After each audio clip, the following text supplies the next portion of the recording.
Bem, pessoal, eu inseri aqui o material no Teams porque a ideia é que agora tudo seja transferido para cá, né? E o Google Drive ele não seja mais utilizado até essa transição que a gente está fazendo. Eu perguntei se vocês estão conseguindo acessar estes arquivos aqui pelo Teams, né? O que eu fiz? Cada disciplina ali tem o seu canal, como vocês viram, e eu criei em arquivos a pastinha do segundo bimestre, e dentro da pasta do segundo bimestre, eu criei subpastas para fazer constar o material do Teams, tá? Então, eu vou pedir a gentileza depois para que vocês me digam se vocês conseguem visualizar o material ou não, tá? Alguém já conseguiu aqui, já matou a charada, quer ver? Eu vi aqui. Alguém falou que conseguiu acessar. Vai, chat, sobe. O chat está me trollando aqui. Vamos lá. Quem conseguiu aqui? Deixa eu acabar de falar, eu vi aqui. A Rafaela. A Rafaela falou assim, vai em arquivos, isso mesmo. Que aparece a pasta do segundo bimestre. É isso mesmo, Rafa. Desculpa a intimidade, né? Chamei de Rafa.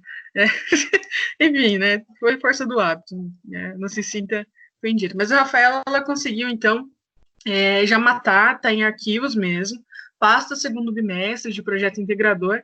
E aí vocês vão conseguir ver os arquivos lá como estava no Drive. Então, vai ser a mesma organização, pastinha, datado por aula, e assim por diante, tudo bem?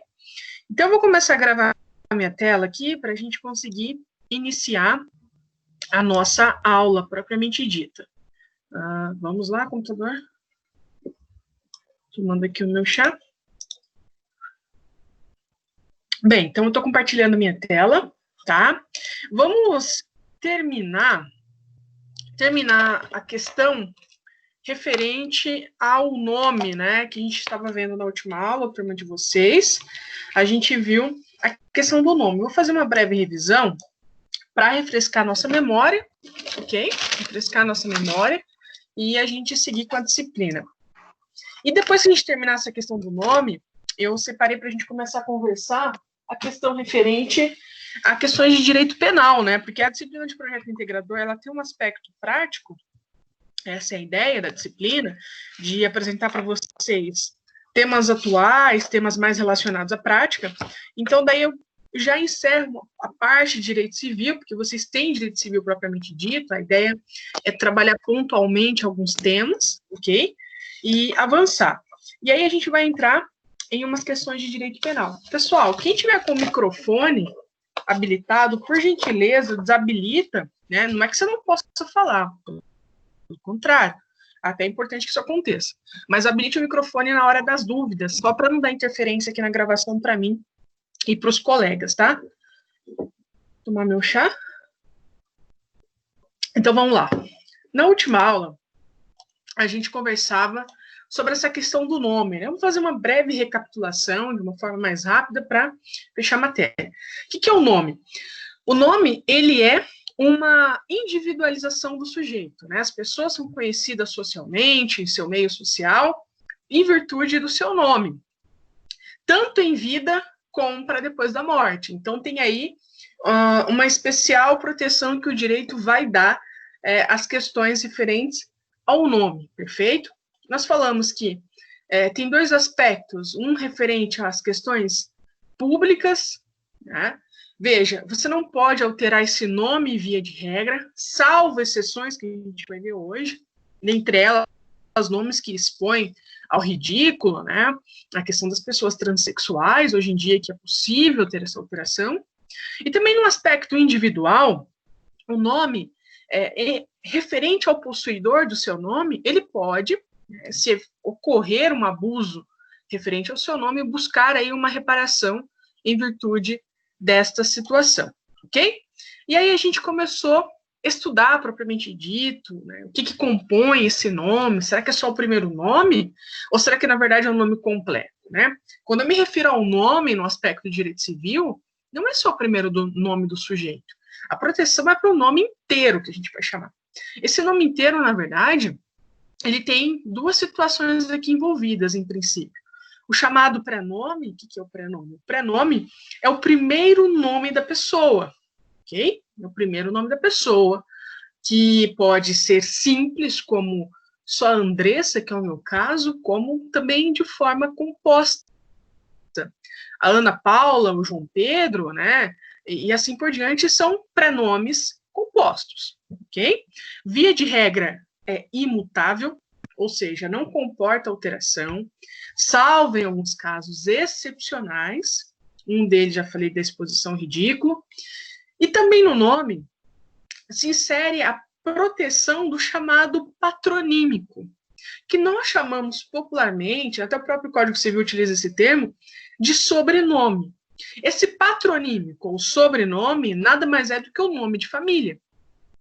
O nome de família, o nome do pai, da mãe, assim por diante, é o chamado patronímico. Esse patronímico, para o registro do patronímico, não é necessário que os pais registrem o patronímico materno e o paterno. Basta que um só já será suficiente para a satisfação aqui do Código Civil no seu artigo 16. Olha a Lei de Registros Públicos. Quando o declarante não indicar o nome completo, né, o oficial lançará diante do prenome escolhido o nome do pai. Tem uma preferência, né, mas aí porque é uma questão histórica, essa lei é muito antiga, né, a Lei de Registros Públicos, e na falta, o da mãe. Perfeito? E aí aqui um exemplo que eu ilustrei para vocês. Maria Fernanda da Cruz Machado. Maria Fernanda é o prenome, nesse caso, um prenome composto. Cruz Machado é o patronímico. Esse da, né, que também a gente vê de, dos, do, são partículas que compõem o nome também, claro, né? Em termos de peso quantitativo e valorativo, é uma coisa menor, tá? Mas também compõe o nome. Nós temos ainda o chamado agnome. Para que funciona o agnome? Geralmente os meninos, os nascidos do sexo masculino, utilizam mais o agnome, mas nada impede que isso seja utilizado para as mulheres, né? Mas, de regra, fica para os homens. Por uma questão histórica, né? O homem adora se homenagear, adora homenagear o avô, o pai, não sei, o tio. Esse agnome, ele tem uma ideia muito interessante por trás. Qual que é? Evitar que nós tenhamos aí nomes iguais dentro de um mesmo núcleo familiar, ok? Dentro de um mesmo núcleo familiar, porque pode não vai gerar alguns problemas se for o mesmo nome. Então, por exemplo, o pai chama José Fernando de Oliveira. Aí, descobre-se que a mulher está grávida e vai ser um bebê do sexo masculino. O pai fala, eu quero José de Oliveira, José Fernando, eu falei, né? José Fernando de Oliveira Júnior, ou José Fernando de Oliveira Filho, e assim por diante.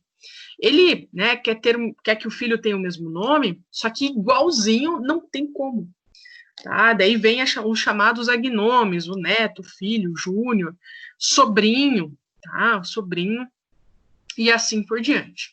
Falamos das partículas, ok? Falamos das partículas. Só olhar o chat.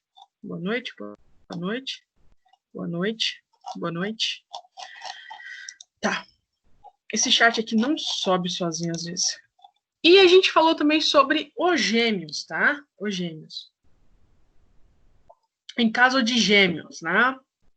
Quando são do mesmo sexo, né? Porque for de sexo diferente, via de regra, serão nomes diferentes, a não ser que a família for muito excêntrica e pretender ter o mesmo nome para ambas as crianças. Bem, no caso de gêmeos, qual que é a questão envolvida? Se os gêmeos podem ter nomes iguais ou não, tá? Se podem ter nomes iguais ou não, no sentido de, pode ter o mesmo prenome, vamos pensar que eu quero que os filhos, os meninos chamem Murilo, ou duas meninas que elas se chamem Sofia, né? Murilo, quero que os dois me chamem Murilo. Isso é possível ou não é possível? Pode ser que sim, que eles tenham o mesmo prenome, mas eu preciso ali alterar o nome completo, que daí eu vou alterar a questão do sobrenome, inserindo algumas situações diferentes, para que não haja confusão. Então, por exemplo, se o nome é Murilo, vamos pensar que o sobrenome é Santos Souza. Murilo Santos Souza. E o segundo Murilo, como é que fica? Vamos colocar Murilo Santos Souza segundo. Veja que eu consigo diferenciar.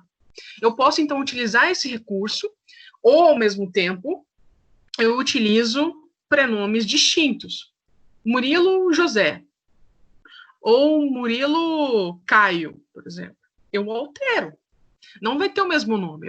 Daí eu, com certeza, já resolvi o possível problema que poderia vir a acontecer de ter duas pessoas com o mesmo nome naquela família, tá? Então, em relação aos gêmeos, ou eu coloco um duplo prenome, que nós chamamos, ou um nome completo diverso, para que haja essa distinção entre as pessoas. Perfeito?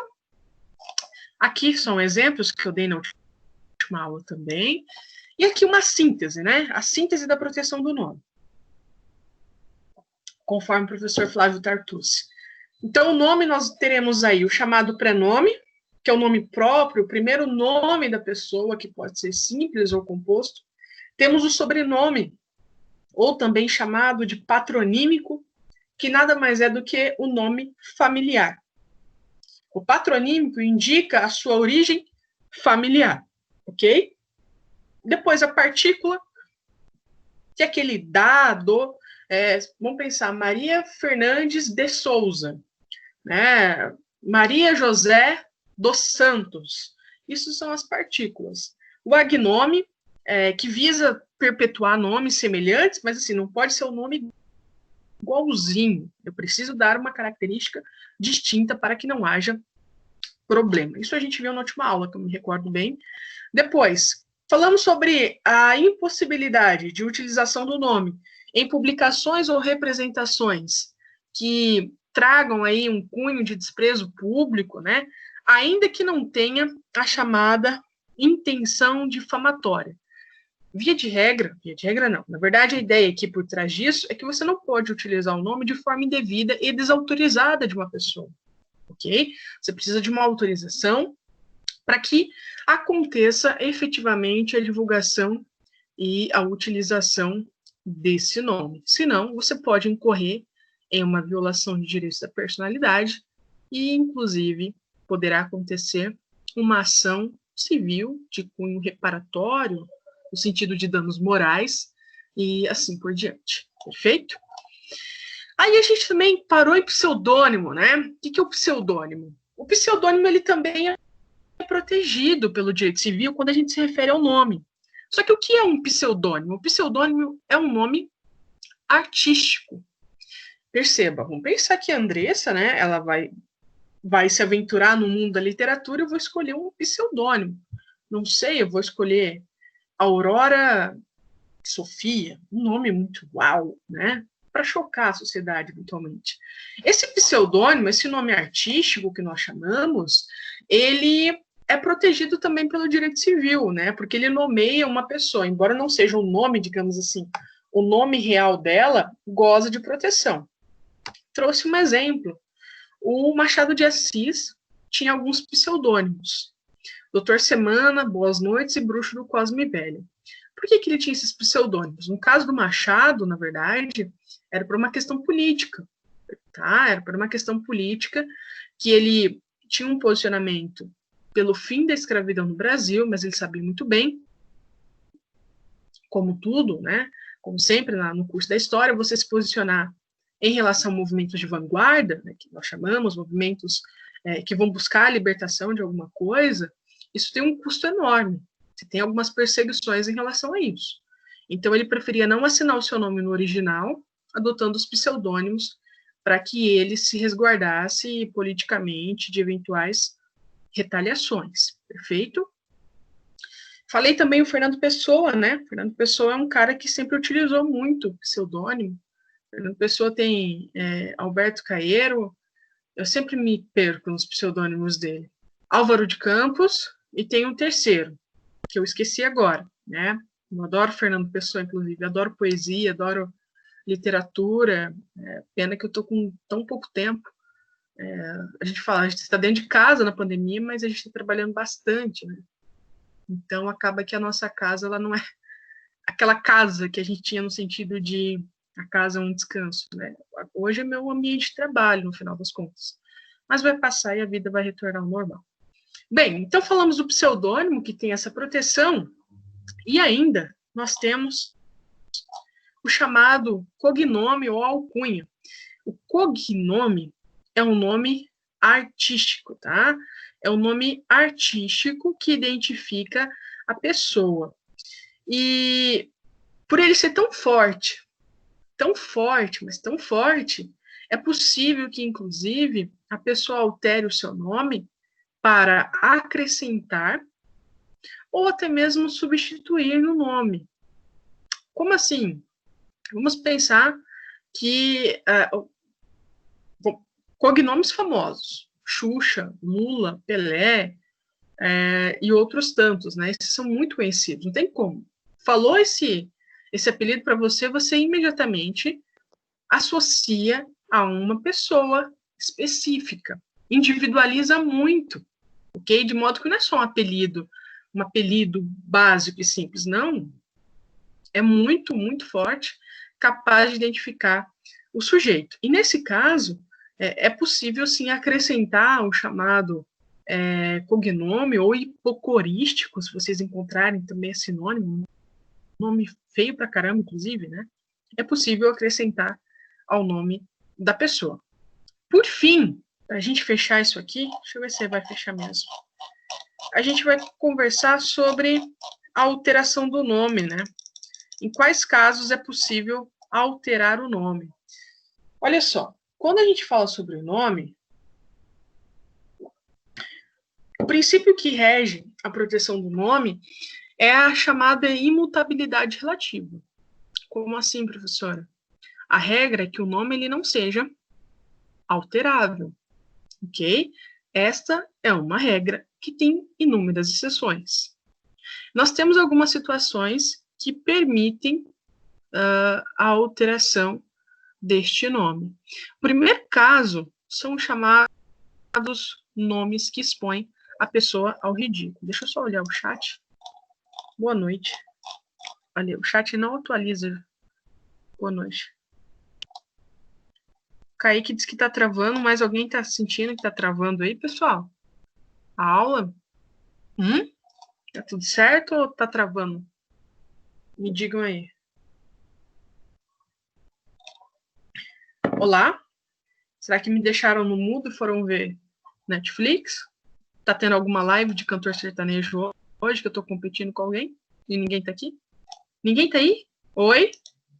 Pessoal? Ninguém tá aqui?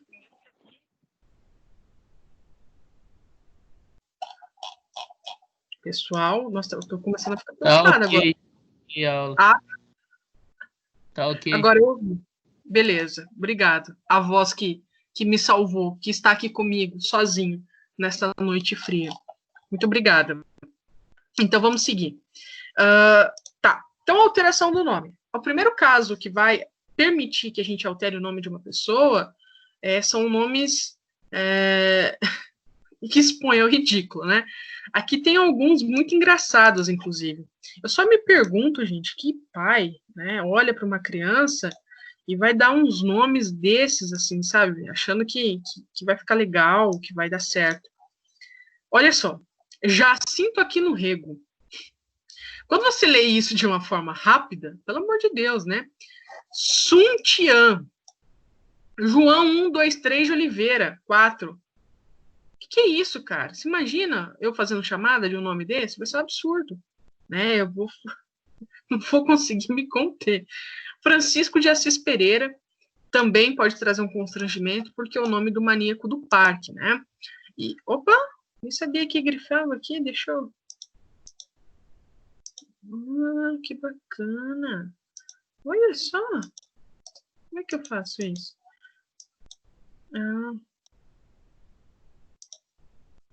Deixa eu só fazer um teste aqui. Eu estou descobrindo o Teams também junto com vocês. Vamos ver se dá para escrever sobre o Teams, só para ter uma ideia do que demora para carregar esse Teams, gente. Olha que coisa. Não vai, não? Pelo visto ele não quer rodando ali. Depois eu vejo isso. Não, né, pode abrir outra coisa. Também é possível alterar o nome quando tem os chamados erros de grafia, né? A pessoa era para chamar Flávio ou Flávio, o pai coloca Frávio, Osvardo, Cláudio, né? É uma situação complicada. E isso possibilita que haja alteração do nome também. A adequação de sexo, né, que vocês já viram comigo, a gente falou sobre a questão das pessoas transexuais. Hoje é possível perfeitamente alterar esse nome, ok? Sem nenhum problema. Depois, para introduzir os chamados cognomes, né? Esses cognomes famosos, que são aqueles apelidos artísticos que nós chamamos, como Lula, Xuxa e Tiririca, Ratinho, Faustão, né? Tem bastante apelidos muito famosos. Depois, a introdução do nome do cônjuge ou convivente, em virtude de casamento, por exemplo, em virtude de casamento, tá? É possível que haja essa alteração. Pessoal, vou dar uma dica para vocês. Vocês são muito jovens. Bem, eu também não me casei, né, ainda, nem sei se casarei um dia, porque a vida tem dessas. Mas vamos lá. Gente, pegar o nome do cônjuge é um transtorno. Pelo menos para quem é advogado depois. Aí depois tem o divórcio. Gente, para mudar esses documentos dá um trabalho. Dá um trabalho para voltar tudo que vocês não têm ideia. Tá? O que eu estou querendo dizer com isso? Se você puder evitar pegar o nome do cônjuge para evitar um problema lá depois no divórcio, eu recomendo bastante, porque dá muito problema, tá? Muito problema, alteração em virtude de casamento, aí depois descasa, aí vira um rolo esses documentos, que é um absurdo, tá? Bem, a introdução do nome do pai ou da mãe, havendo reconhecimento posterior de filho ou adoção. Aqui nós temos duas situações.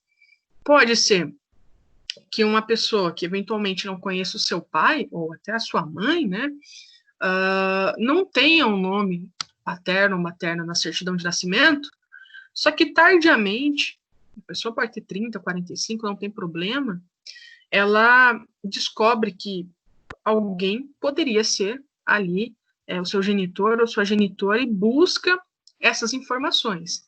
Se for reconhecido que de fato se trata de pai ou sua mãe, ela pode buscar a promoção que a gente fala de inserir esse nome paterno ou materno lá no registro civil, tá? Nas investigações de paternidade a gente vê muito isso.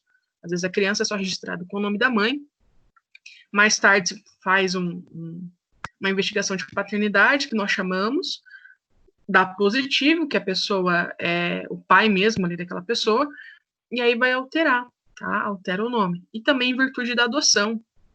A adoção também permite a alteração do nome. Também, há situações que eu confesso para vocês que eu nunca vi, eu particularmente não vi, mas é possível tradução de nomes estrangeiros. Você dá o nome de John, Bill, e assim por diante, você quer traduzir para o português brasileiro.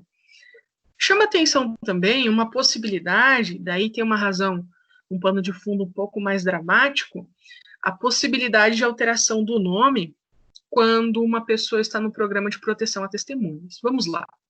O programa de proteção a testemunha, ele é voltado à proteção de pessoas que colaboram com o sistema de justiça criminal. Elas podem, por exemplo, vou dar um exemplo, ter dado informações sobre uma facção criminosa. E essa facção criminosa descobre que foi a pessoa específica e passa a ameaçá-la. E ela sabe que aquela facção criminosa é perigosa o suficiente e pode, inclusive, matá-la. Perfeito? E aí nós temos um programa de proteção a testemunhas, e ele tem várias medidas a serem tomadas, né, até que a pessoa se mude do local onde ela vive, até a alteração do nome, para que ninguém encontre os seus registros e venha aí a fazer uma coisa mais grave contra ela, tá? Tem ainda esse caso aqui do nome familiar remoto, que as pessoas chamam, né? Por exemplo, quem gosta e quem pretende às vezes, tirar um passaporte de acordo com a União Europeia, vai buscar aí na sua ancestralidade nomes familiares que apontam que você tem ali uma vinculação com aquele país. Eu vejo isso muito nas pessoas que têm uma ascendência italiana, que querem ir para a Itália, ou a mesma facilidade de ter um passaporte europeu, né?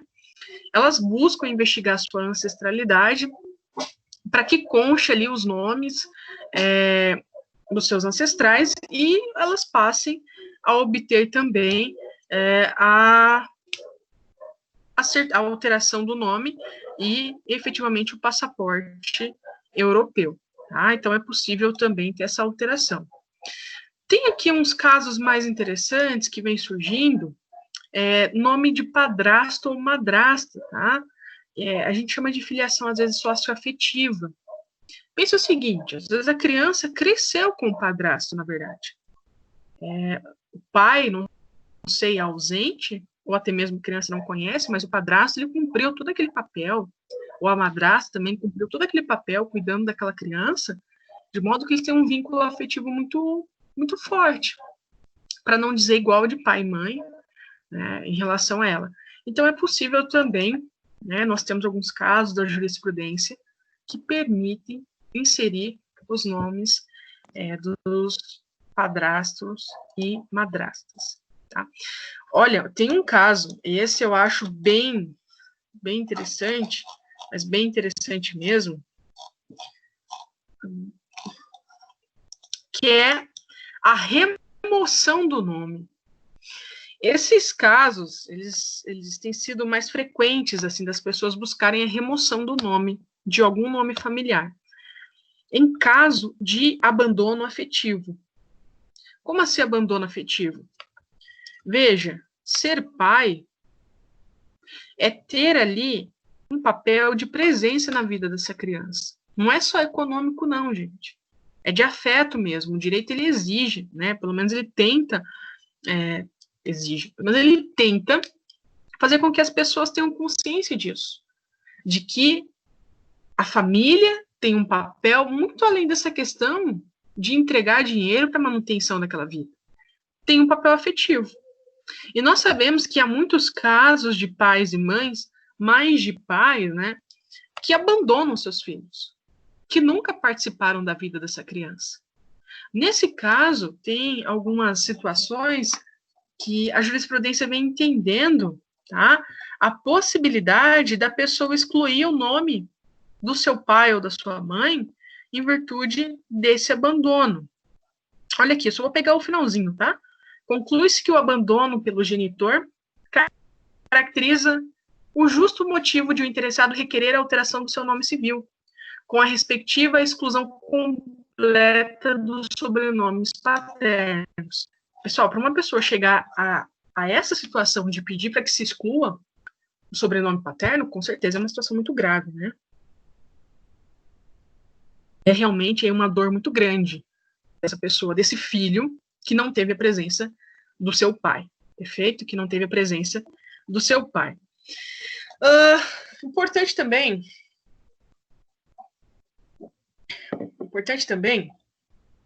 vamos lá, esses nomes que expõem ao ridículo, eles, via de regra, né, a regra é que eles têm um prazo para alteração desse nome.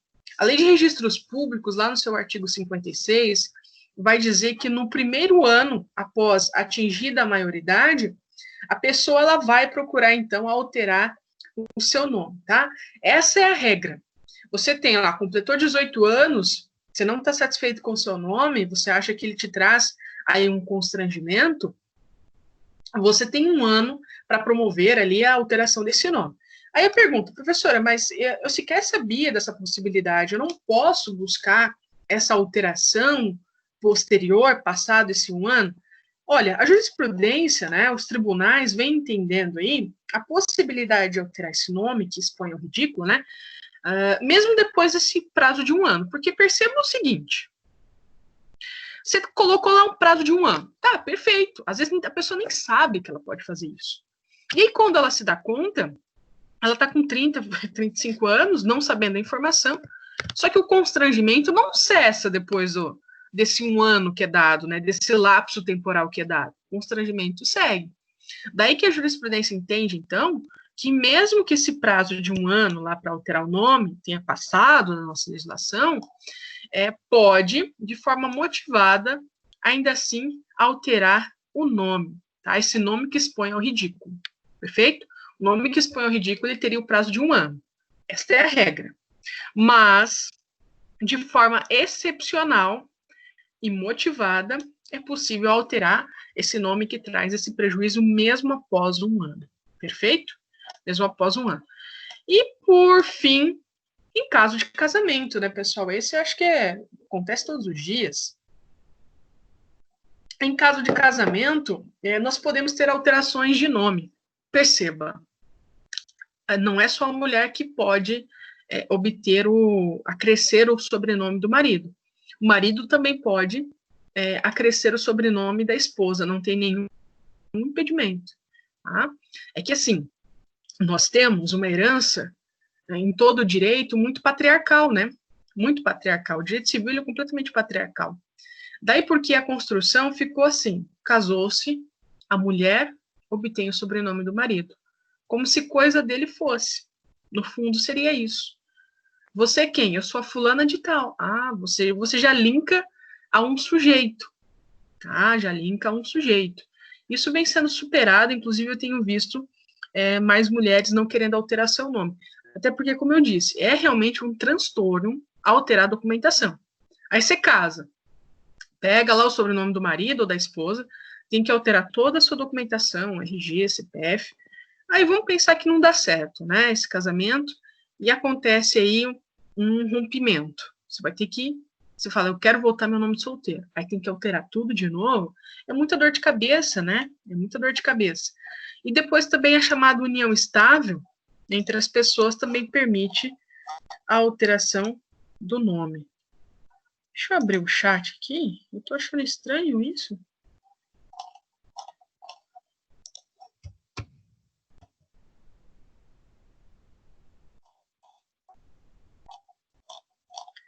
Eu escrevi ali só para ver se vocês estavam aí. Eu escrevi no chat, tá? Pessoal, então em relação ao nome, é isso. Agora a gente vai começar uma matéria super legal, que eu chego a me emocionar, que é direito penal. Claro, eu não vou dar, né, em projeto integrador para vocês o direito penal como um todo. Nós vamos tratar temas pontuais, tá? Temas pontuais dentro do direito penal, nessa proposta de questões práticas para vocês. E a primeira situação que eu elegi, tem alguém levantando a mão? Pode falar. Apareceu aqui que Matheus Mutuca. Ô, professora, eu acho que o seu chat não está atualizando, porque tem bastante comentário. Então, isso que eu estou achando estranho. Parou? Quer ver? Vocês conseguem ver meu chat aqui na hora que eu projeto ele na tela?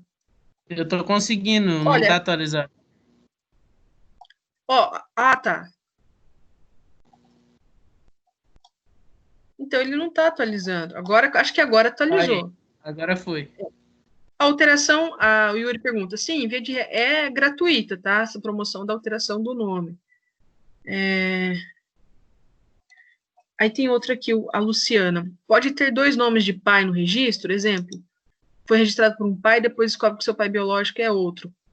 Olha, Luciana, tem alguns casos da jurisprudência que vem entendendo talvez essa possibilidade sim. Porque perceba, tá registrado o nome daquele cara, né?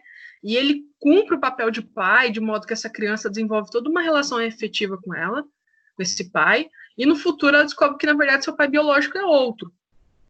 Pode sim, o direito de família ele tem sido bem flexível nesse sentido, de talvez inserir os 2 nomes, dar essas 2 filiações, ok? Dar essas 2 filiações. Então tem sido bem flexível.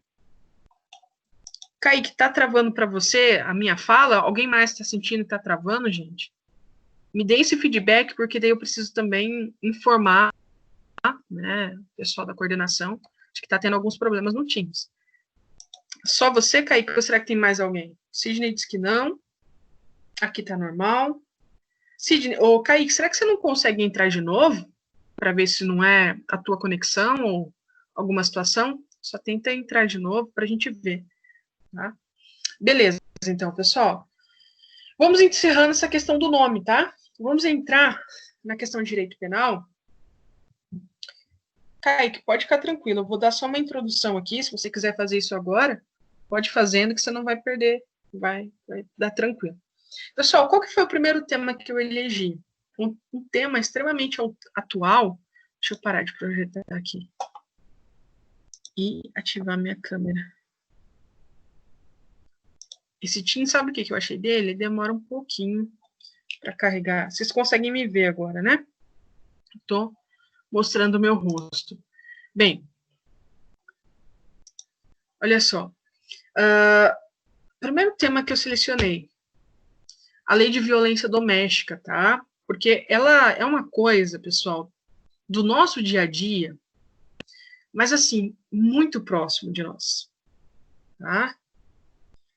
Muito próximo de nós. Deixa eu ver aqui o Sidney. Olha, eu não consigo, às vezes, ver algumas coisas no chat. Nem consta. Eu não entendi muito bem essa pergunta, Sidney, de ser opcional ou não. Beleza, Kaique. Depois você manda de novo. O nome do pai em alguns documentos não aparece, nem consta. Ó, assim, deixa eu ver se eu entendi. Vou responder conforme eu entendi. Você está falando assim, se a mãe, por exemplo, não faz constar o nome do pai. Bem, o oficial registrador, ele vai registrar com o nome que lhe for fornecido. Pelo menos um nome tem que ter para registrar essa criança, né? Ele não vai ficar fazendo investigações pontuais sobre essa questão de paternidade ou não, perguntando, você é mãe solteira ou não. Ele vai fazer o registro, ok? Vai fazer o registro.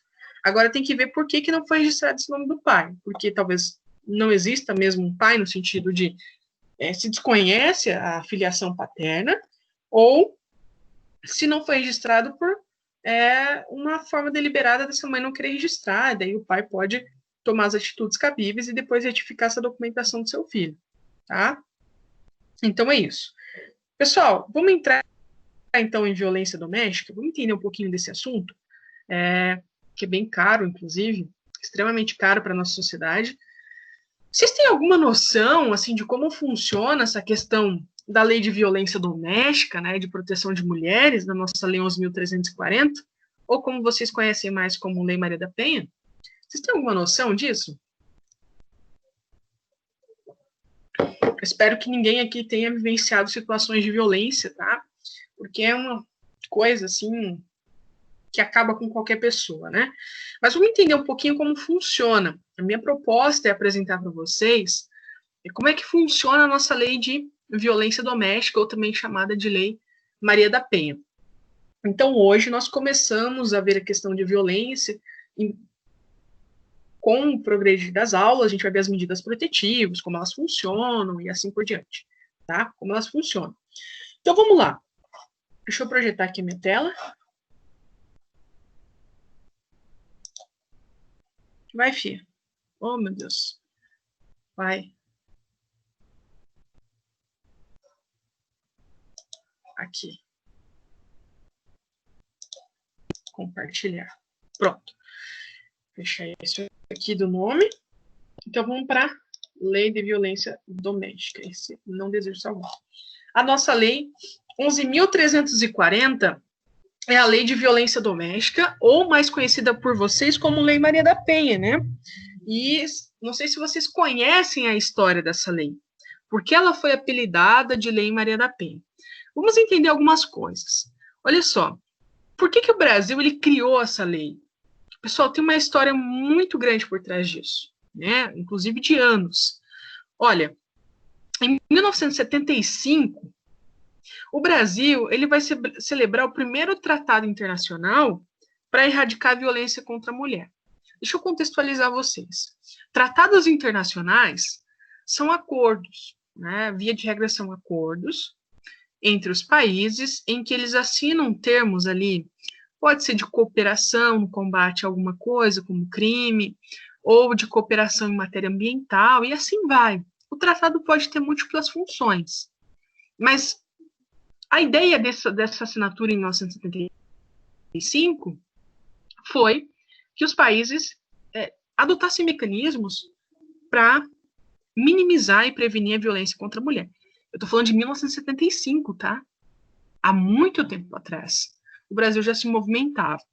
Depois, em 1980, nós temos a segunda Conferência Mundial sobre a Mulher, 5 anos depois. Depois, 1985, a terceira Conferência Mundial sobre a Mulher. E em 1994, a chamada Convenção de Belém do Pará, tá? De Belém do Pará, ou também chamada de Convenção Interamericana para prevenir, punir e erradicar a violência doméstica. Perfeito? O que eu quero dizer com isso? Essas datas e esses negócios que aconteceram. Eu quero dizer para vocês, olha só, a nossa lei de 2006, né? Muito antes, o Brasil já tinha assinado alguns tratados. Que coisa linda. Só que o problema, pessoal, o problema era a falta de movimentação do Brasil em atitudes efetivas. Vamos lá. A nossa Constituição Federal, né, a Constituição Federal, que é a nossa norma mais importante, no artigo 226, a Constituição ela trata de vários assuntos.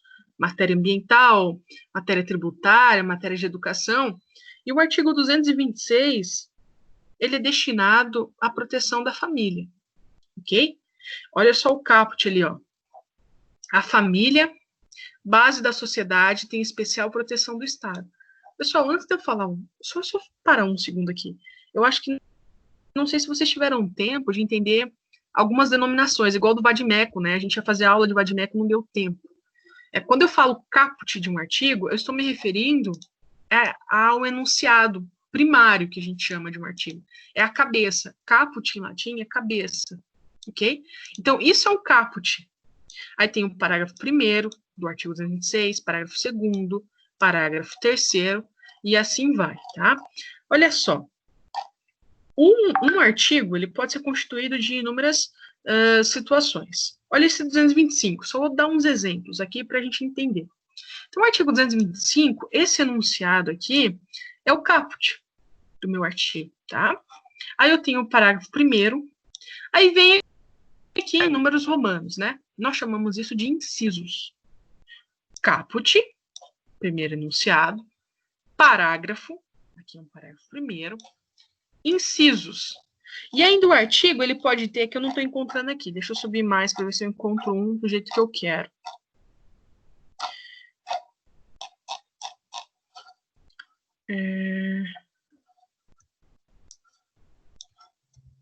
Ali.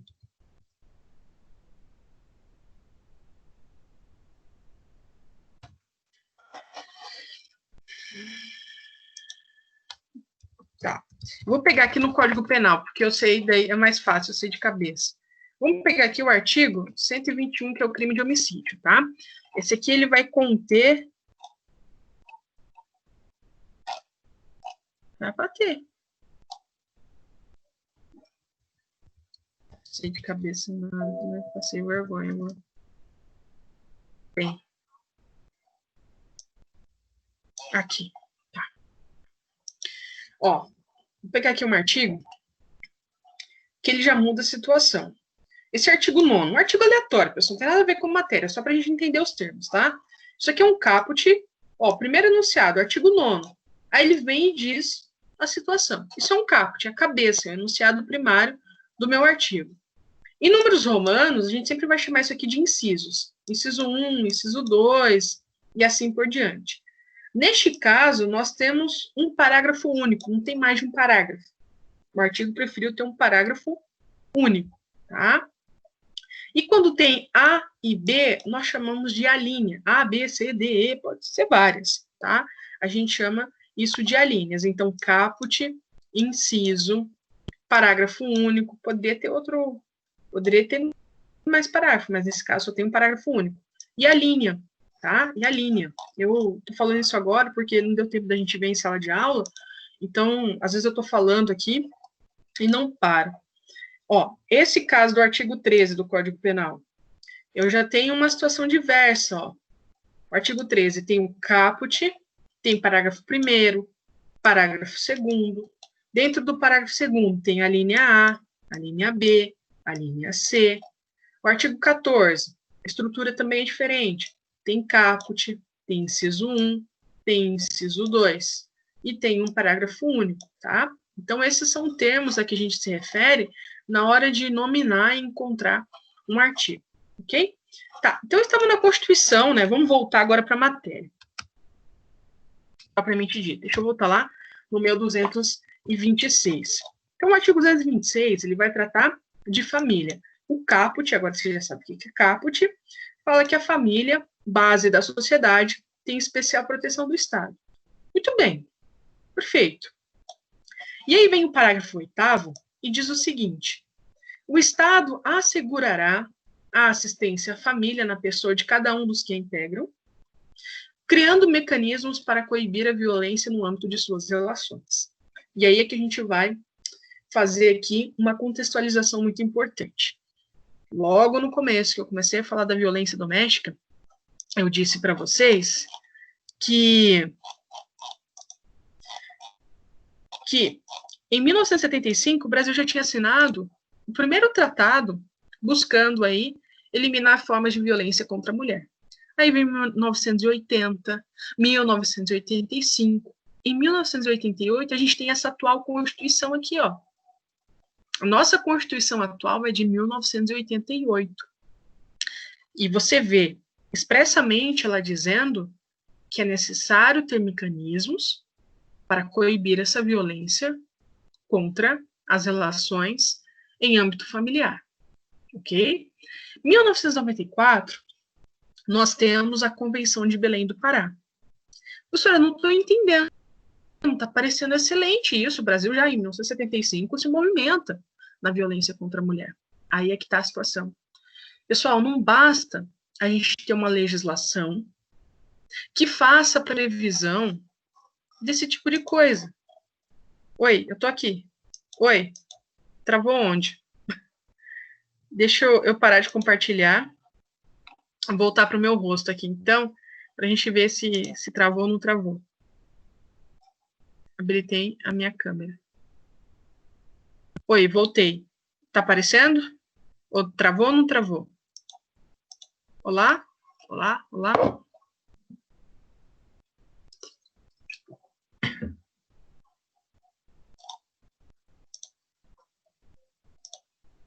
Travou? Eu voltei, filho. Eu tô aqui, pessoal. Deixa eu olhar o chat de vocês para ver o que vocês estão falando aqui no chat. Apareceu? Tá aparecendo? Tá, perfeito. Tô aqui, tá? Tô aqui sim. O Teams hoje... É que vocês não viram de manhã, gente. De manhã esse aqui começou a dar um eco que parecia um filme de terror. Eu falei para os alunos, falei, misericórdia, a gente tem um encosto na nossa aula. Sério, começou a dar uns ecos muito feios. Mas vamos lá para o meu rosto, então. Tá, vamos voltar. Olha só. Então, vamos recapitular o raciocínio. Eu falei que em 1975, o Brasil assina o primeiro tratado internacional para coibir a violência contra a mulher, né? Coibir a violência contra a mulher. Nossa, bacana. Em 1980, ele assina outro. Em 85, ele assina outro. Em 1988, a gente tem essa Constituição maravilhosa, que inclusive vai falar sobre a necessidade de se coibir a violência no âmbito familiar. Em 1994, outro tratado, outra convenção do Brasil ali, falando, opa, gente, vamos realmente eliminar a violência contra a mulher, é isso aí mesmo, tá certo, né? É nesse caminho que a gente tem que seguir. Você fala, pô, o Brasil é um país de vanguarda. E aí que eu vou dar uma notícia para vocês. Apesar do Brasil ter assinado esses tratados, ele pouco fazia, para não dizer nada. E aí vem a história da nossa Maria da Penha, que não é só Maria da Penha, nós temos muitas Marias da Penha, tá? Muitas Marias da Penha, e nós temos muitas Marias da Penha ainda. Mas por que essa lei, no final das contas, acabou sendo chamada... Sidney, você quer falar? Você levantou a mão? Sidney, é isso que a gente vai conversar. Exatamente isso que você colocou no chat.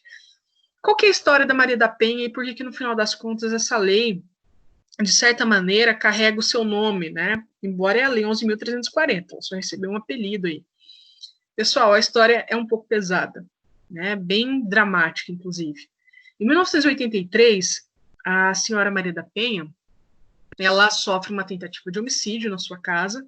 O seu companheiro, utilizando uma arma de fogo, dispara contra ela. Ela fica paraplégica, tá? Não tendo para onde ir, ela retorna para esse lar, ou seja, para a convivência do agressor. E esse agressor, aproveitando-se que ela estava no banho, tenta eletrocutá-la e ela não morre, tá? Ela não morre. E aí que vem os contornos ainda mais trágicos. A mulher sofreu 2 tentativas de homicídio. Aí você fala, pô, esse cara foi preso, né? Passaram-se mais de 10 anos, 12 anos, né? Mais de 15 anos.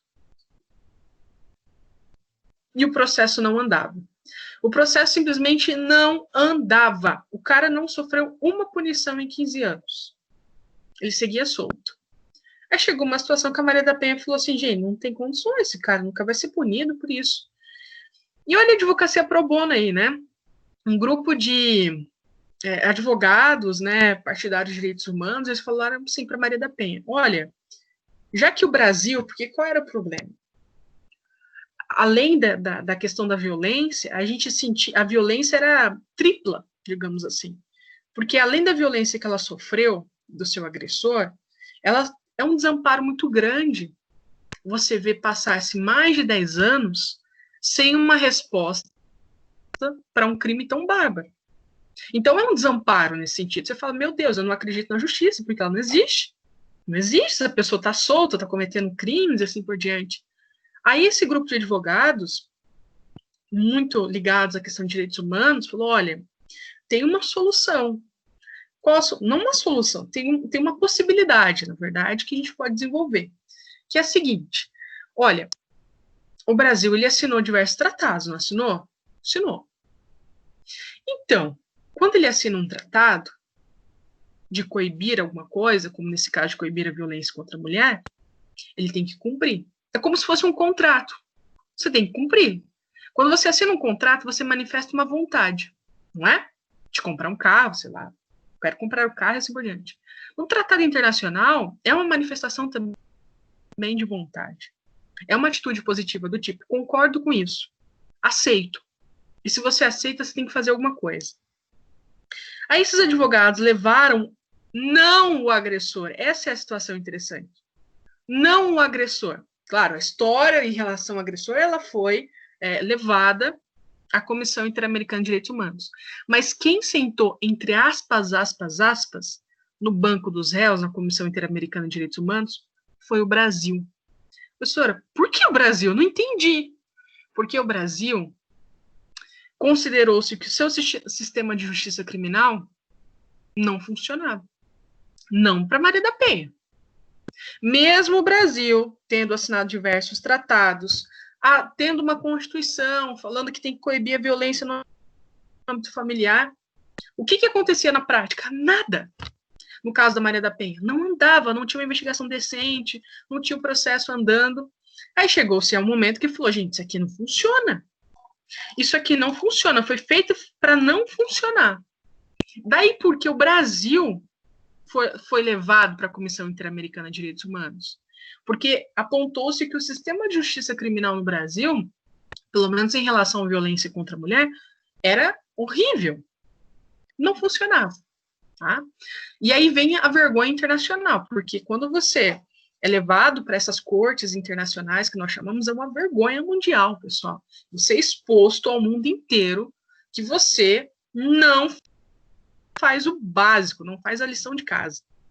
E aí o Brasil, ele foi envergonhado, e nós temos uma sentença em relação a esse caso, e uma das conclusões foi a seguinte, eu vou ler para vocês, 2 linhas. A ineficácia judicial, a impunidade, a impossibilidade de a vítima obter uma reparação, que é a Maria da Penha, mostra a falta de cumprimento do compromisso assumido pelo Brasil de reagir adequadamente ante a violência doméstica. ok?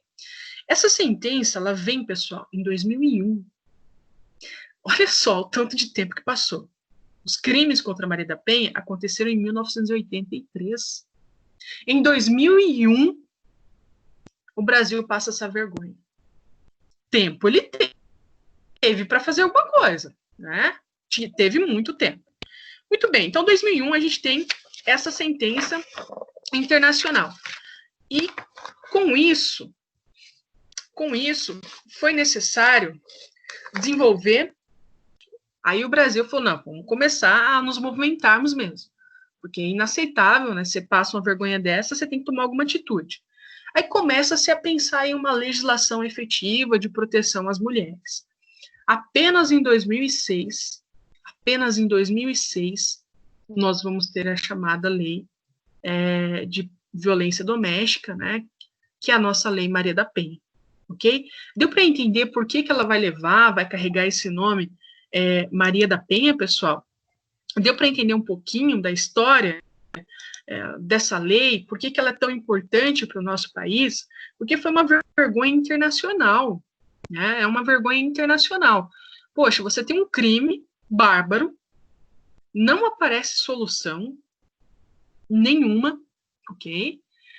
Nós temos aí um grupo de advogados, inclusive foi uma advocacia pro bono, tá? Olha que bonito isso. Uma advocacia pro bono, esses advogados, era uma ONG que se dispôs a ajudar a Maria da Penha e levar essa situação para a Comissão Interamericana. Na Comissão Interamericana, o Brasil passa um carão danado, né, porque ele é exposto como um país relapso, omisso em relação a essas questões, e aí surge a sentença, em 2001, dizendo que o Brasil é ineficaz no combate à violência contra a mulher, e aí começa-se, né, a pensar em uma lei que seja importante, que vai auxiliar nesse sentido, e só em 2006, então, surge a Lei 11.340, deixa eu abrir aqui a Lei 11.340, que é conhecida como Lei Maria da Penha, tá? Mas é uma lei que ela recebe esse nome mais por um sentido simbólico mesmo, por conta da história da Maria da Penha. A Maria da Penha tem muitos documentários dela no YouTube, tá? Ela dá muitas palestras, ela explica um pouco de como foi esse processo, desde os crimes que ela sofreu até a questão judicial, né? Ela advoga no sentido... Não, ela não é advogada, tá? Ela é farmacêutica. Mas ela defende muito a importância dessa lei, com razão, né? Ela tem todo um sistema bem legal feito em relação à mulher. Deixa eu compartilhar aqui a minha tela, que eu preciso abrir a lei com vocês para mostrar algumas coisas.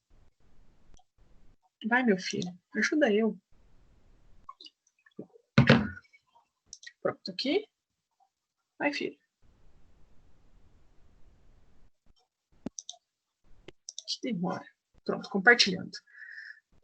Tá. Olha 11.340. Vê se não tem nada no chat. Tá. Então, a Lei Maria da Penha é isso aqui, a Lei 11.340. E aqui, sempre nas normas, vocês vão perceber que há em vermelhinho, pelo menos quando a gente acessa via internet, que ela sintetiza qual é a finalidade dessa norma, tá? Esse campinho aqui, ele sempre sintetiza a finalidade da norma. Na Lei 11.340, ela busca criar mecanismos para coibir a violência doméstica familiar contra a mulher.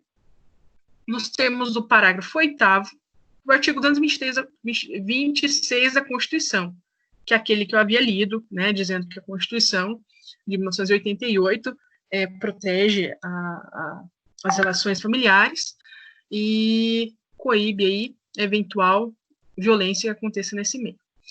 E aí ele faz menção também às convenções que eu citei para vocês, Convenção sobre a Eliminação de Todas as Formas de Discriminação contra as Mulheres. Ele vai nominando tudo, né, aquele pano de fundo histórico que eu falei, né, das normas que o Brasil havia assinado. Mas qual que é a pergunta, né? Qual que é a coisa interessante aqui? O que a gente tem que entender, pessoal? Para que serve essa lei? Essa é a questão. Professora, muito legal ter uma lei, mas para que ela serve? Qual que é a finalidade? Pessoal, a primeira coisa, a Lei Maria da Penha, ou a Lei 11.340, que é o mais correto dizer, ela é uma lei que não tem um aspecto punitivo. Professora, mas como assim? A gente está falando de violência. Pois é, mas essa lei 11.340, a ideia dela é de prevenir e coibir a violência, protegendo a mulher. Protegendo a mulher. Tanto é verdade que essa lei, a sua redação original, não tinha nenhum crime. Nenhum crime existia na Lei Maria da Penha, salvo uma alteração em 2000, não lembro agora o ano, mas era o artigo 18. Descumprir, quer ver? Descumprir. Em 2018, tá? Teve uma alteração. Em 2018 que a gente passou a ter um crime na Lei Maria da Penha. Antes ele não existia, tá? Isso aqui antes não existia. Essa lei, ela cria uma rede de proteção para as mulheres vítimas de violência. Essa é a primeira coisa que eu quero que vocês entendam, tá? A finalidade dessa lei é criar mecanismos de proteção, mecanismos de assistência a mulheres em situação de violência. Perfeito? Aí vai ter as medidas protetivas, vai ter uma série de coisas aqui, inovadoras, inclusive, muito interessantes, mas ela não tem o intuito de punir, tá? De punir. A punição, ela vai através do Código Penal, os crimes que estão lá, e outras legislações, assim por diante, mas a finalidade mais importante dessa lei é a proteção da mulher, tá? Estabelece medidas de assistência, proteção às mulheres em situação de violência, e ela cria mecanismos para coibir e prevenir a violência contra a mulher, tá? Então, uma rede de proteção. Outra coisa, né? Sempre surge essa questão, e talvez com muita razão mesmo. Professora, a quem se destina a Lei Maria da Penha? Será que é só a mulher ou será que o homem pode usufruir disso? Será que o homem pode entrar aqui como sujeito protegido pela Lei 11.340? Não, pessoal, não pode. E aí vocês podem me retrucar, professora, mas a nossa Constituição, e vamos entender, né, esse sistema. Por que foi criado isso? A nossa Constituição, professora, ela prevê um princípio importante, um direito fundamental, que é o princípio da igualdade, que as pessoas são iguais perante a lei. Com certeza, ela faz essa previsão. Artigo 5º. Olha o artigo 5º da minha Constituição, né? Um dos artigos, ou o artigo mais importante da Constituição. Olha o caput. Agora você já sabe o que é caput. Já sabe o que é caput. Todos são iguais perante a lei, sem distinção de qualquer natureza. Portanto, independente de etnia, de sexo, de gênero, qualquer coisa. Garantindo-se aos brasileiros e aos estrangeiros, residentes no país, a inviolabilidade do direito à vida, a liberdade, a igualdade, a segurança e a propriedade nos seguintes termos. Tá? Inciso 1º, homens e mulheres são iguais em direitos e obrigações. Professor, peraí, tem alguma coisa errada aqui. Você acabou de me dizer que a Lei 11.340 é só para mulheres, só que a Constituição, que é a nossa norma mais importante, eu não posso desobedecer ela, está dizendo que homem e mulher são iguais. São iguais. E fica essa questão no ar, professora. O que não está fechando nessa conta? Deixa eu explicar para vocês. Olha só. Quando a Constituição ela faz essa previsão sobre igualdade, aqui no artigo 5º, né, no inciso 1º, que eu acabei de ler para vocês, nós chamamos isso de igualdade formal. Professora, como assim igualdade formal? A igualdade formal, ela é dada, ela é construída pela legislação. Perceba o seguinte, eu falo, homens e mulheres são iguais perante a lei. Nossa, disse o óbvio, né? Graças a Deus que a legislação fez isso. Só que tem uma situação que precisa ser observada. Qual? Será que no dia a dia, no plano da vida real, essa igualdade existe? Essa é a questão. Será que as pessoas na vida real são iguais mesmo? Ou será que não são? E aí que vem a preocupação do direito, ok? A igualdade formal, que está aqui na norma, como a gente viu, tranquilo. Não tem que discutir, é isso aqui mesmo. Homens e mulheres são iguais perante a lei. Só que no mundo real não é, pessoal. E aqui a gente poderia ficar uma noite inteira conversando sobre desigualdade entre homens e mulheres. Plano salarial, né, discriminação, né, um monte de coisa. Mas vamos ficar só na questão de violência doméstica. No plano fático, quando a gente fala sobre violência dos gêneros, nós vamos perceber isso muito visivelmente, que a mulher é o gênero submetido, deixa eu fechar aqui meu WhatsApp, submetido a uma violência histórica. O gênero feminino, a mulher, ela é inferiorizada pela história, tá? A mulher é submissa, no sentido, não por uma vontade própria, mas por uma questão estrutural, a mulher acaba sendo submetida a essa violência histórica, tá? A essa violência histórica, de modo que essa igualdade formal, ela não vai dar conta de prevenir e coibir essa violência que acontece, pessoal. Vou dar outro exemplo em que a gente tem a igualdade formal, mas no mundo real não existe. As pessoas negras, né? Vocês acham que quando a gente coloca que as pessoas são iguais, as pessoas, em virtude do seu fenótipo, né, da sua etnia, será que elas têm as mesmas chances de igualdade e de acesso a sistemas de saúde também, né? Educação, postos de trabalho ou não? Não, pessoal, não tem. Por uma questão histórica bem intensa da escravidão e o fato de ter ocorrido a libertação da escravatura, ela não coloca essas pessoas no mesmo plano de igualdade. Tem aí um tempo que isso vai demorar para acontecer efetivamente. Onde eu quero chegar com essa conversa? O direito ele tem que se preocupar com isso. Não basta a igualdade formal. Ele precisa criar mecanismos que efetivamente tornem as pessoas iguais. Então, qual é a razão da Lei Maria da Penha? Na verdade, ela não viola nenhuma igualdade. Na verdade, ela defende a igualdade. Professora, pera lá, como assim? Olha só, ela falou, beleza, tem a igualdade formal, mas de fato homens e mulheres não são iguais. As mulheres acabam sofrendo com essa violência. E a Lei Maria da Penha vai surgir nesse sentido. Qual o sentido? Já sabendo, né, já sendo visível essa violência histórica contra a mulher, cria-se a Lei 11.340 para tentar corrigir esse problema histórico. Vai corrigir? Não tão cedo, mas a ideia é essa. A ideia é criar um mecanismo, né, para corrigir, para tentar realmente conseguirmos dar um passo maior nesse caminhar que é a igualdade efetiva mesmo, que eu consigo falar, não, agora somos iguais. Nós não somos ainda. Falta bastante. Tá? Deu para entender isso, pessoal? Dessa igualdade, por que não tem aqui um problema no sentido de não é inconstitucional o fato do homem não estar protegido pela Lei Maria da Penha? Professora, mas se o homem for agredido pela mulher? Pessoal, a mulher responde da mesma maneira. A mulher vai responder, o Código Penal, o Código de Processo Penal protege qualquer pessoa, tá? Protege qualquer pessoa, pode inclusive ter uma medida de afastamento da agressora em relação à vítima, só que a Lei Maria da Penha, a sua estrutura, essa Lei 11.340, ela foi pensada especificamente para as mulheres, porque tem um contexto histórico muito forte. O fato de ter uma agressão contra um homem existe, com certeza, mas comparado a um processo histórico, são casos mais pontuais, ok?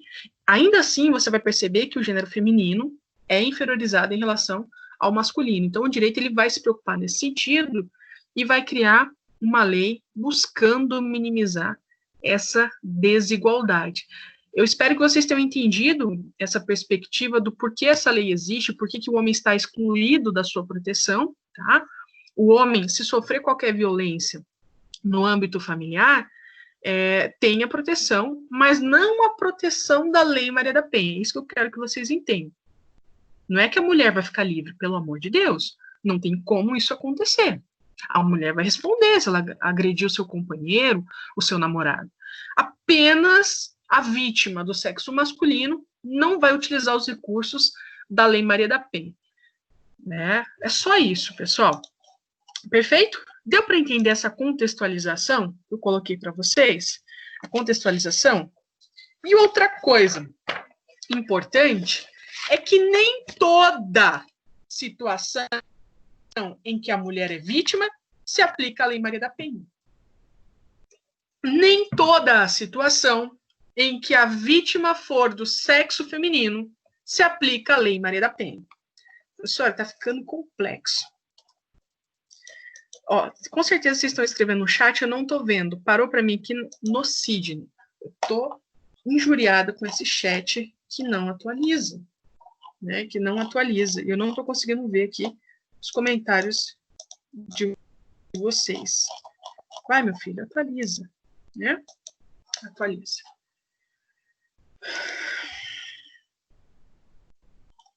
Parou no Sidney aqui, que o Sidney escreveu foi errado. Não sei se tem mais alguma coisa escrita no chat. Tá. Onde eu estava, então, pessoal?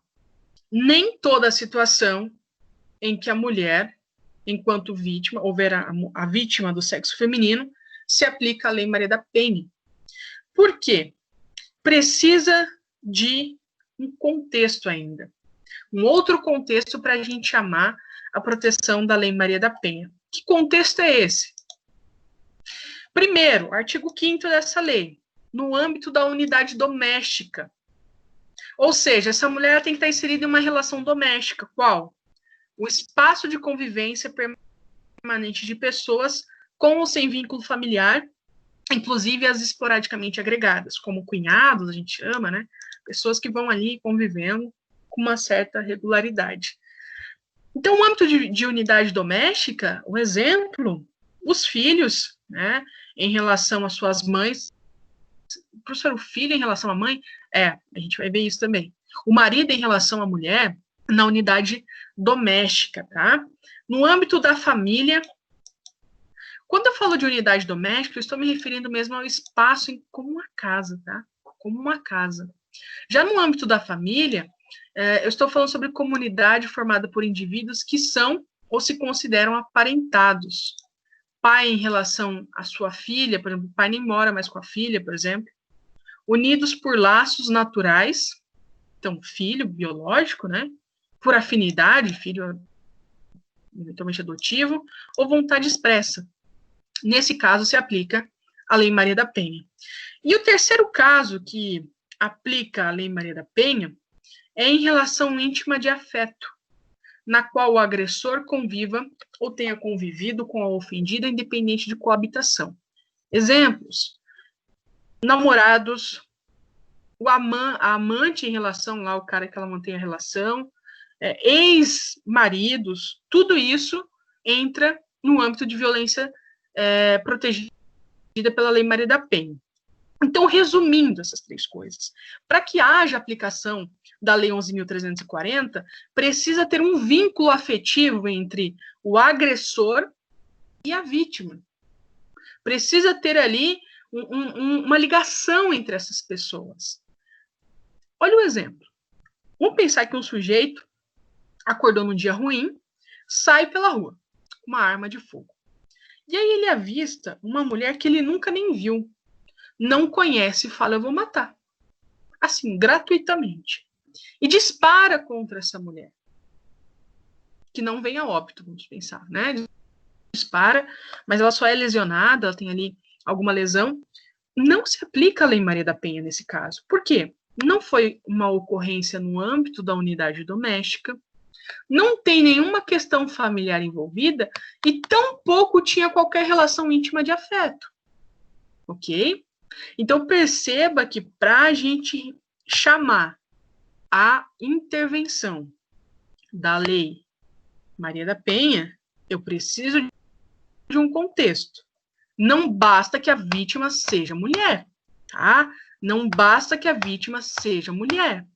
A vítima precisa ser mulher dentro dessas situações do artigo 5º, na unidade doméstica, no âmbito da família e em relação íntima de afeto. Então, perceba que não é qualquer caso que vai para a Maria da Penha, não. Tá? Não é porque a mulher sofre uma violência que necessariamente ela será protegida pela Lei Maria da Penha. Mas aí você fica se perguntando: professora, por que nesses casos busca-se a proteção da Maria da Penha? Porque nesses casos a gente consegue ver uma relação de submissão da mulher. Tá? Aí sim eu consigo ver a submissão da mulher. Em casos em que ela é vítima de um furto, de um roubo, eu não estou numa situação de submissão. Né? O sujeito ativo do crime, o autor do crime, eu não tenho qualquer relação com ele, então não tem relação de submissão. Houve uma violência, mas não tem nada a ver, não tem como reclamar a proteção da Lei Maria da Penha. Tá? Então, cuidado, para fixar bem. A Lei Maria da Penha protege a mulher? Protege. Mas não é toda situação envolvendo mulher. Precisa estar em unidade doméstica, âmbito de família e relação íntima de afeto. Perfeito? Não é qualquer situação que envolve a mulher que a gente vai proteger ela através da Maria da Penha, tá? Vamos lá. Tem um artigo muito interessante. Quais são as formas de violência que a Lei Maria da Penha se preocupou em proteger a mulher? Quais são as formas de violência? Nós temos algumas. Não é só a violência física. A Lei Maria da Penha, como ela busca proteger a mulher desse âmbito de submissão, pessoal, a submissão não é só através da força física. A submissão, ela pode ter um caráter psicológico, um caráter patrimonial e assim por diante. E é exatamente isso que a nossa lei de violência doméstica, a Lei 11.340, se preocupou em definir. Olha os casos de violência doméstica e familiar contra a mulher que reclamam a proteção da Lei Maria da Penha. A primeira delas, essa aqui é visível, né? Essa aqui é visível a olho nu. A violência física, entendida como qualquer conduta que ofenda a sua integridade ou saúde corporal. Pessoal, essa é visível, né? Essa deixa marcas mesmo. Então, pode ser desde uma situação menos grave a uma mais grave. Um exemplo, desde um empurrão, que a gente chama de vias de fato, a uma situação de que o companheiro, o namorado, ex-namorado, não sei, deu um soco, deu um chute nessa mulher, ok? Então, a violência física, ela vai atingir, como o próprio nome diz, o corpo, né? Vai alterar ali a integridade física dessa pessoa, a saúde dela será afetada por conta dessa violência. Essa é a simples, né, de ser vista. Mas perceba, pode ser desde uma situação menos grave a uma mais grave. Perfeito? Depois, a segunda situação, isso aqui já não consta mais. A chamada violência psicológica, e essa é muito interessante. Eu acho esse dispositivo excelente. Inclusive, possivelmente uma das violências mais presentes aí nos relacionamentos. Vou dizer uma coisa, tá? A Lei Maria da Penha, ela se preocupou em definir violências. E quando eu falo sobre violências, nem sempre uma violência é crime. Professora, isso é impossível. Não é possível, sim. É possível, sim. Olha só, quando eu falo de violência, eu não falo só daquela violência que atinge a carne, que tira sangue de uma pessoa. Violência é toda conduta autoritária, que traga alguma restrição a outra pessoa. Vou te dar um exemplo de uma situação que é uma violência, mas que não chega a ser um crime. Relacionamentos abusivos, né? Isso tem sido bem debatido, eu acho isso muito importante, esse debate. O que é um relacionamento abusivo? Relacionamento abusivo é quando uma daquelas pessoas envolvidas na relação, ela inferioriza, né? Ela maltrata, ela vai criando uma situação que mina a autoestima do companheiro, da companheira. Perceba, vamos pensar o seguinte, casal de namorados. Vamos sair sábado à noite, tá? Ele passa na casa da namorada, ele olha ela e fala, com esse batom vermelho você não vai. Ele diz apenas isso, com esse batom vermelho você não vai. Isso é crime? Em princípio, não. Ele não ameaçou ela, se você for com o batom vermelho eu te mato. Não, ele não falou isso. Se ele tivesse falado, era ameaça. Ele não deu um tapa, ele não falou nada. Só que ele falou, com esse batom vermelho você não vai. Pessoal, isso altera, isso é um constrangimento, né? Isso é uma situação complicada. Ou de outro modo, olha uma violência que também não vai constituir crime. Vamos pensar que a mulher está com um projeto novo. Poxa, eu vou fazer, sei lá, vou estudar teatro. Sempre quis. E ela chega toda feliz pro seu companheiro. Olha, Me matriculei na aula de teatro. O cara fala, para quê? Você não precisa disso. Você não sabe de nada. Isso não é crime. Só que é uma espécie de violência. Isso é completamente autoritário. Isso causa um dano emocional na pessoa. Tá? E a Lei Maria da Penha, assim, eu acho ela muito de vanguarda, porque ela vai falar sobre isso em 2006. Né? E as pessoas até hoje não entenderam a complexidade dessa coisa. Então, o que é violência psicológica para essa lei? Eu só dei alguns exemplos, né, de violências psicológicas que acontecem, e muito. Vocês mesmos, vocês são super jovens, com certeza, vocês já presenciaram situações de casais que essa situação tensa acontece, né? É uma situação muito complicada, inclusive. Então, o que é essa violência psicológica? A violência psicológica ela é entendida como qualquer conduta que lhe cause, ou seja, cause à mulher, dano emocional e diminuição da autoestima, ou que lhe prejudique e perturbe o pleno desenvolvimento ou que vise degradar ou controlar suas ações.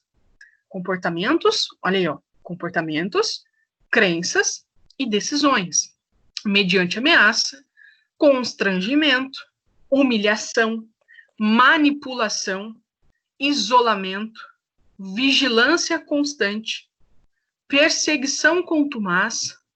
Por exemplo, o cara é tão ciumento, tão fissurado, assim, que ele vai no serviço dela, vê se ela tá lá mesmo, né? Vai criando toda uma situação tensa nessa relação. Perseguição contumaz, insulto, chantagem, violação de sua intimidade, por exemplo, dá o seu celular aqui que eu vou ver a senha. Nesse caso também aplica-se às meninas, tá? Violação de sua intimidade, ridicularização, exploração e limitação do direito de ir e vir, ou qualquer outro meio que lhe cause prejuízo à saúde psicológica e à autodeterminação. Pessoal, perceba que é muito amplo isso aqui, né? Tem bastante coisa. Bastante coisa. Então, essa aura de violência, né, no sentido psicológico da coisa, ela inferioriza a mulher.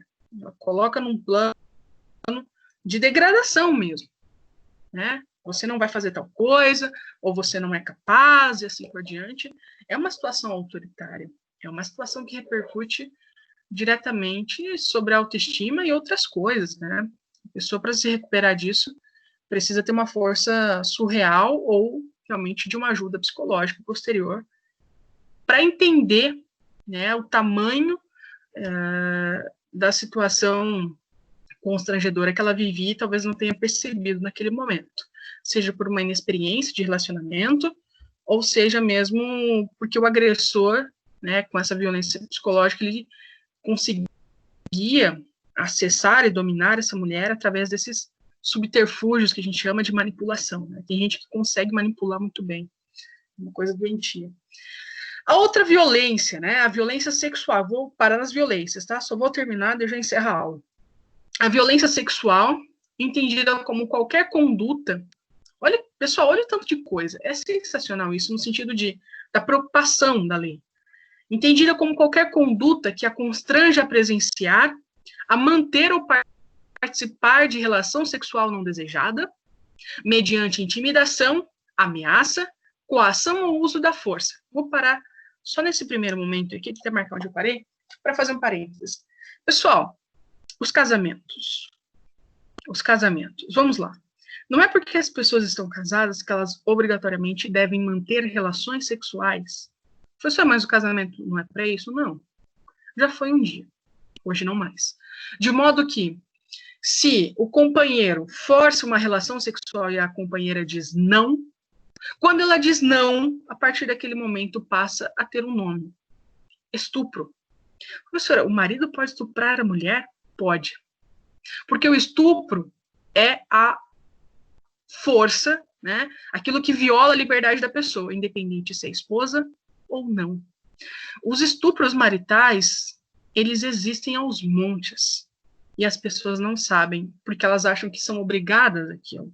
Você não é obrigado a isso. Se você não tem desejo, não tem a vontade de realizar o ato sexual, você não deve realizar. E se houver a força, o emprego de força para que isso aconteça, passa a ser estupro. Tá? Mas as pessoas não noticiam isso. Mas acontece, gente, demais. Tá? Isso acontece, ok? Acontece. Claro, a mulher também pode estuprar o homem. Ah, professor, não tem como, mulher. Pessoal, para com graça, tá? O estupro não é só a vítima, não é só a mulher. O homem também pode ser vítima.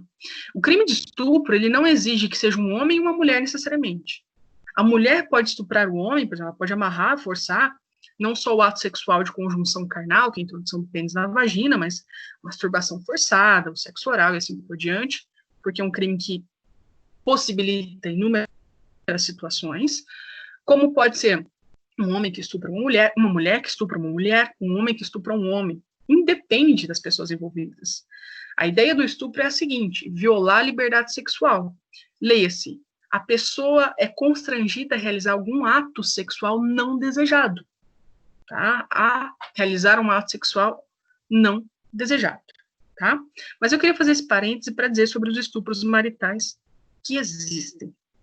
E aí vem a segunda parte, que a induza a comercializar ou utilizar, de qualquer modo, a sexualidade, que a impeça de usar qualquer método contraceptivo ou que force ao matrimônio, à gravidez, ao aborto ou à prostituição mediante coação, chantagem, suborno ou manipulação, tá? Ou manipulação. Então, perceba, pessoal, se tentar impedir a mulher de utilizar eventualmente a pílula ou o namorado, por exemplo, a companheira, a namorada fala, olha, quero ter a relação sexual, mas mediante utilização de preservativo. O cara fala, não utilizo preservativo. Pessoal, isso é violência sexual, ok? Professora, peraí, tá ficando um pouco difícil, né? Então, quando é que a situação vai acontecer de uma forma natural? Quando houver vontade das pessoas, gente. Isso se chama relação sexual saudável. Tudo que não for consentido e com vontade vai para o reino de violência sexual, tá? Então, vamos... É muito claro de entender isso. Tudo aquilo que não for consentido, não for de acordo com a vontade das pessoas envolvidas, é violência sexual. Inclusive isso, né? Do companheiro fala, não, eu desejo preservativo, eu falo, não, não vai acontecer assim. Isso é uma violência, tá? Isso é uma violência. Então, o fato de acontecer essa manipulação para não utilização de método contraceptivo, nós temos aí uma forma de violência sexual também. E o finalzinho aqui, né? Ou que limite ou anule o exercício de seus direitos sexuais e reprodutivos. Por exemplo, o companheiro que força a companheira a abortar. Isso é violência sexual. O quarto, né, para a gente ir fechando, violência patrimonial, também é uma violência descrita na Lei Maria da Penha, entendida como qualquer conduta que configure retenção, ou seja, você não devolve os objetos da pessoa, subtração, destruição parcial ou total de seus objetos, namorado que quebra o celular da namorada, enciumado, não sei, instrumentos de trabalho, por exemplo, computador, quebra o computador, documentos pessoais, bens, valores e direitos ou recursos econômicos, incluindo os destinados a satisfazer as suas necessidades, né? A violência patrimonial acontece bastante, isso de quebrar celular, que é algo que a gente vê demais. E, por fim, a violência moral, entendida como qualquer conduta que configure calúnia, difamação ou injúria, né? Que são as formas mesmo verbais da violência. Eu verbalizo essa violência.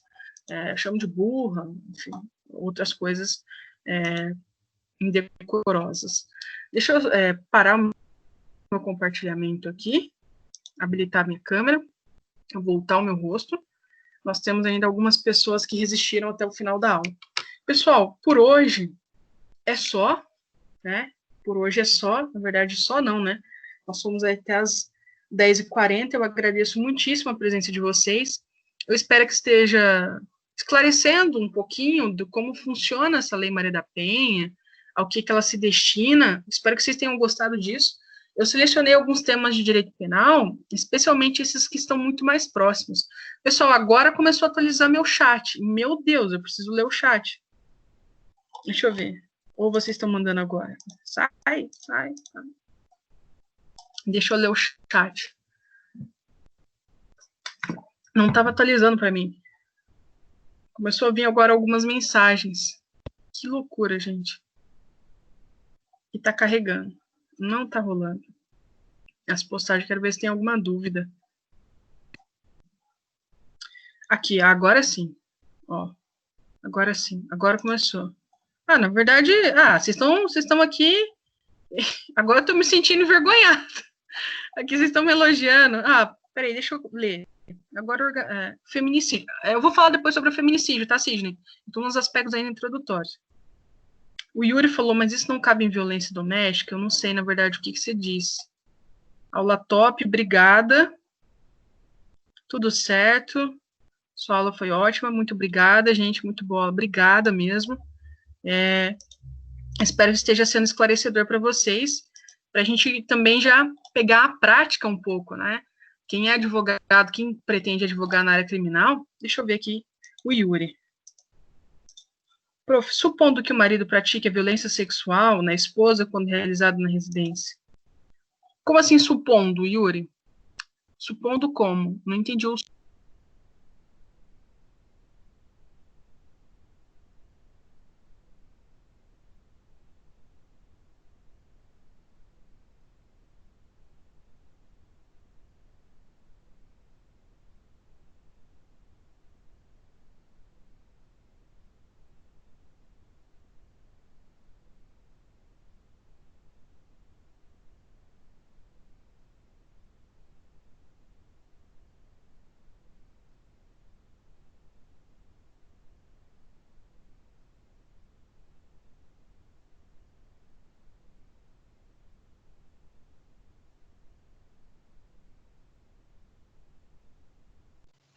Professora, você tá muda. Você mutou o microfone.